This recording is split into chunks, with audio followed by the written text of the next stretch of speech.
DPR dan pemerintah sudah sepakat pemilihan kepala daerah, salah satunya Surabaya. Nah, terus untuk protokol kesehatan bagaimana? Ini tugasnya Bawaslu Kota Surabaya. Tahu jelasnya, ikut saya. Oh, jangan lupa pakai masker dulu untuk protokol kesehatan. Oke? Nah, ayo ikuti saya. Oke, stop dulu.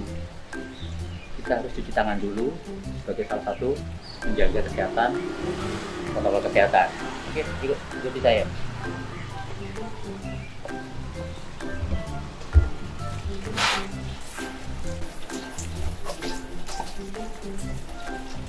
Pakai sabun.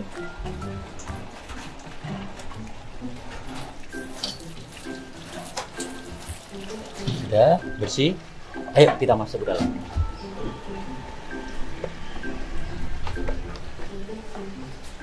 Ini kamar Bawaslu.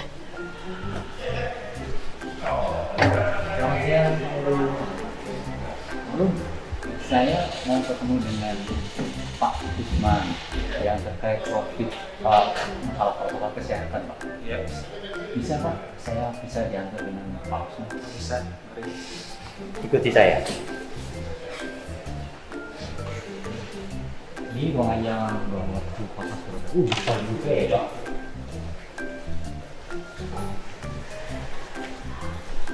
Kita naik di lantai.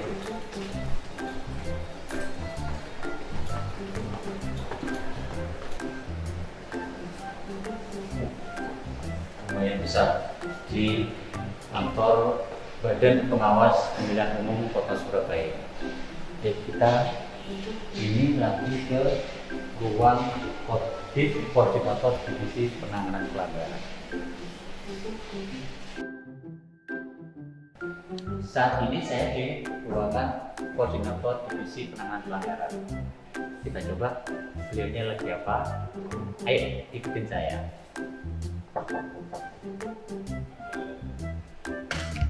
Woi, selamat siang Pak. Assalamualaikum. Waalaikumsalam. Kebetulan beliaunya ada. Ini beliaunya susah loh. Kalau hari-hari sebelumnya biasanya di lokasi memberikan penjelasan, memberikan apa ya, semacam bagaimana sih menjaga protokol kesehatan di masyarakat di masa kampanye pemilihan kepala daerah Kota Surabaya. Wah, terlalu berlebihan. Berbeda ya? Saya manggilnya Pak apa Ceng? Cai Surabaya. Emang nggak enak sih Ceng, kita pakai masker. Iya. Apa ada yang? Tidak siap ya. Oh iya iya. Tidak siap. Terima kasih. Lebih Kita pakai face shield dulu. Ya.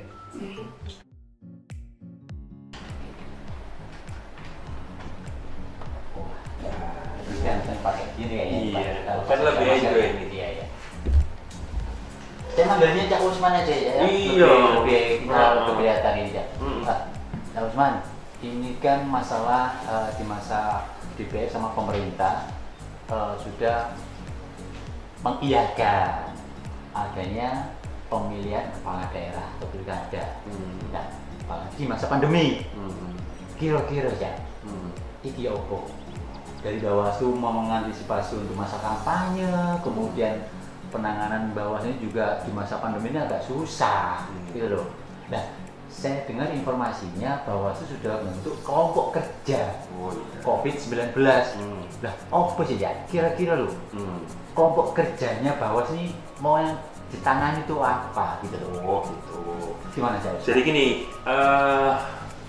kami Bawaslu Kota Surabaya itu kan menyikapi terkait dengan surat dari Bawaslu RI, yaitu 0561 terkait dengan pembentukan Pokja. Gitu. Jadi kelompok kerja ini berharap terkait bersinergi dengan penyelenggara pemilu. Nah, unsur dari Pokja itu terdiri dari beberapa instansi. Jadi dari Bawaslu, dari KPU, dari kepolisian, dari kejaksaan, dari Korem, gitu. Jadi terlibat di dalam kelompok kerja. Karena kelompok kerja ini kan gini, yang jelas penyelenggaraan pemilu kada ini tahun 2020 itu yang jelas kan butuh peran semua pihak. Jadi kalau ditumpukan kepada penyelenggara tidak mungkin, karena saat ini lagi pandemi COVID. Makanya berkenaan dengan surat edaran itu kita menyikapi bahwa pandemi COVID ini pada proses pilkada ini harapan kami semua pihak ikut bertanggung jawab. Jadi semua pihak yang ada di stakeholder di Kota Surabaya ini juga. Jadi pemerintah daerah, Bawaslu, KPU, kepolisian, kejaksaan maupun Korem ikut terlibat semua. Berarti artinya biar tidak ada klaster baru di pilkada ya? Iya. Jadi pemilu ini kan memang harapan kami di Kota Surabaya ini kan damai, kan aman, juga sehat kan gitu. Betul. Makanya kita persiapkan masyarakat, kita edukasi, kita berikan penjelasan. Bukan khususnya pemilih, calon pemilih, tapi juga paslonnya juga, tim kampanye juga. Nah itu. Jadi peran semua pihak gitu loh. Harapan kami itu. Jadi semua pihak ikut bertanggung jawab terhadap penyelenggaraan pilkada ini. Jadi bukan penyelenggaranya saja. Perlu diingat. Perlu diingat. Kalau penyelenggaranya yang bertanggung jawab seluruhnya tidak mungkin. Perlu keterlibatan stakeholder dan peran masyarakat. Nah ini yang makanya kita bentuk Koja ini, harapan kami proses penanganan bila mana ada pelanggaran prokes itu bisa bersinergi. Di situ ada pemerintah daerah terwakili dari gugus tugas. Ada teman-teman dari Satpol PP, Babis Bangpol, Dinas Kesehatan, macam-macam. Nah, makanya kita bentuk tim itu. Nah, pada waktu ada pelanggaran di lapangan, kita bisa langsung eksekusi karena di dalam tim itu kan sudah ada keterwakilan dari semua pihak. Ada kejaksaan, ada kepolisian, ada gugus tugas kan gitu. Nah itu. Kalau kita lewat langsung ke Bawaslu, apa kita langsung di tiap kecamatan ya? Kalau nggak salah kan Surabaya ini ada 31 kecamatan. Iya. Nah, kira-kira ketika masyarakat ini entah itu kampanye, entah apa pelaksanaan kegiatan tentang pemilu kada, ada sesuatu yang mungkin memberikan masukan mungkin terhadap Bawaslu. Apa yang dilakukan ya kira-kira? Jadi gini, Bawaslu itu kan yang jelas karena personilnya juga terbatas. Iya. Karena kita juga ada kepanjangan tangan kita di tingkat kecamatan. Iya. Itu ada Panwascam, ada Panwaskel kan gitu. Makanya kita sampaikan, insya Allah dalam waktu dekat ini, kemarin kita sudah rapat untuk yang ketiga kalinya dengan tim Koja itu, kita akan bersosialisasi kepada level di tingkat kecamatan terkait dengan sinerginya Muspika, PPK, tim kampanye di tingkat kecamatan dan Panwascam agar memahami terkait dengan prokes COVID-19 ini. Jadi harapan kami utamanya kepada teman-teman tim paslon, tolong kami bersama-sama dengan kami, tolong prokes ini tetap diutamakan. Jadi kita mengantarkan proses pilkada Kota Surabaya ini sampai pada tanggal 9 Desember itu masyarakatnya sehat, penyelenggaranya sehat, dan aparatur yang ada di stakeholder juga sehat. Menghasilkan sosok figur pemimpin pemimpin yang sehat dan hasilnya juga sehat jadi yang selama ini mungkin ada sudah masuk ke berapa aja 19 hari ya masa kampanye ya. Kira-kira dari penanganan atau dari pengamatan, pencermatan Bawaslu Kota Surabaya kira-kira ya? Kami sudah mengantongi informasi dari teman-teman Panwascam laporan bahwa sudah berjalan beberapa kecamatan sudah melakukan peneguran terhadap prokes, terutama yaitu yang menjadi tingkat kesulitan kalau sudah tatap muka itu itu kan yang jelas social distancing, jarak itu yang menjadi perhatian kami. Terus yang selanjutnya itu terkait dengan anak-anak kecil yang ikut. Terus terkait lanjut usia, ibu hamil kan itu. Kita memperhatikan itu, terutama menyangkut ini salah satu larangan ya dalam sebuah kegiatan tatap muka itu itu kan harus dan pertemuan terbatas itu memang harus kita perhatikan betul-betul. Jadi kesehatan ini kita utamakan karena kita mau menyongsong tanggal 9 Desember itu agar masyarakat sehat. Jadi makanya kita berikan peringatan secara tertulis kepada teman-teman tim kampanye yang ada di tingkat kecamatan. Untuk benar-benar memperhatikan ini ya. Dalam kurun waktu 1 jam kalau memang tidak diperhatikan betul-betul, yang kita koordinasi dengan Pojak COVID itu agar kerumunan yang mengganggu kegiatan berjalannya kegiatan kampanye itu kita bubarkan agar tidak mengganggu gitu. Karena di setiap ruangan itu kita batasi seluruh pesertanya itu 50 orang. Itu. Utamanya kalau yang di luar itu kan kerumunan ini perlu kita batasi. Jangan sampai ada klaster baru gitu.